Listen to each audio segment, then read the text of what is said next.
8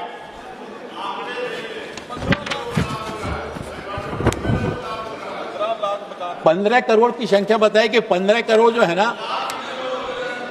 हम तो सभी को लाभ दिलाने के लिए काम कर रहे हैं। एडवोकेट चंद्रशेखर। धन्यवाद अध्यक्ष जी। अध्यक्ष जी, देश आजाद हुआ 1947 में, लेकिन ये जो जातियां हैं जिनको आज हम विमुक्त जातियों के नाम से जानते हैं, 1871 के अपराध जनजाति अधिनियम के तहत इनको अपराधी जनजाति घोषित किया गया था। तो ये 1952 में आजाद हुए, 5 साल बाद। मंत्री जी ने बहुत सारी योजनाओं का जिक्र किया है। आज वर्तमान में डीएनटी, एनटी, एसएनटी समुदाय विभिन्न राज्यों में एससी, एसटी और ओबीसी श्रेणी में वर्गीकृत है। मैं मंत्री जी जानना चाहता हूं, क्या इस मंत्री जी के पास इनकी संख्या की जानकारी है कि इनकी संख्या क्या है, और जो योजनाएं बताई हैं उनके आंकड़े हैं कि कितने लोगों को उसका लाभ मिल रहा है? क्योंकि इनकी हालत अध्यक्ष जी बहुत बुरी, और इनको क्योंकि ये जैसा मंत्री जी की पलायन करते हैं तो वास्तविकता में इनको पूछने वाले, इनके साथ कोई अपराध हो जाता है तो सुनवाई नहीं होती, और इनका जो पुरानी पीढ़ी तो चली गई सर, जो नई पीढ़ी आ रही है वो क्या मुख्य धारा में कभी नहीं जुड़ पाएगी? इसलिए माननीय मंत्री से मेरा आग्रह है कि वो आंकड़े भी स्पष्ट करें और इनकी संख्या की जानकारी मंत्री जी के पास है, क्योंकि पंजाब में, हरियाणा में, यूपी में इनकी संख्या बहुत ज्यादा है। मैं एक सलाह दे दूं आप लोगों को। जी जी बैठो।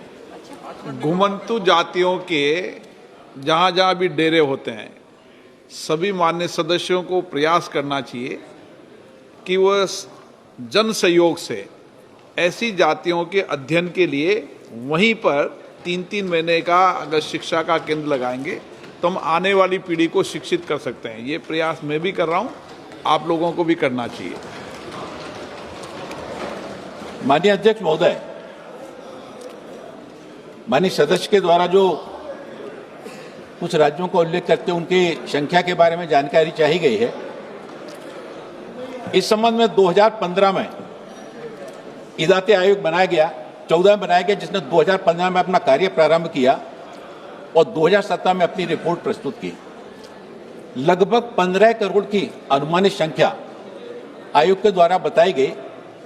राज्यों में, जिन जिन राज्यों में विमुक्त, घुमंतु, अर्धघुमंतु समुदाय के बंधु पाए जाते हैं, उनके कल्याण के लिए, जैसा कि मैंने बताया कि सरकार के द्वारा सब समाज को लिए साथ में आगे है बढ़ते जाना।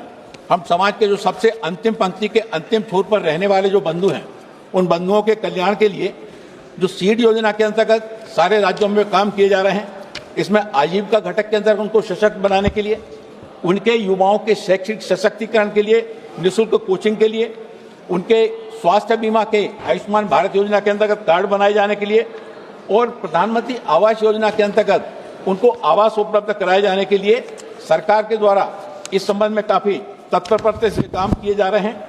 आजीविका घटक में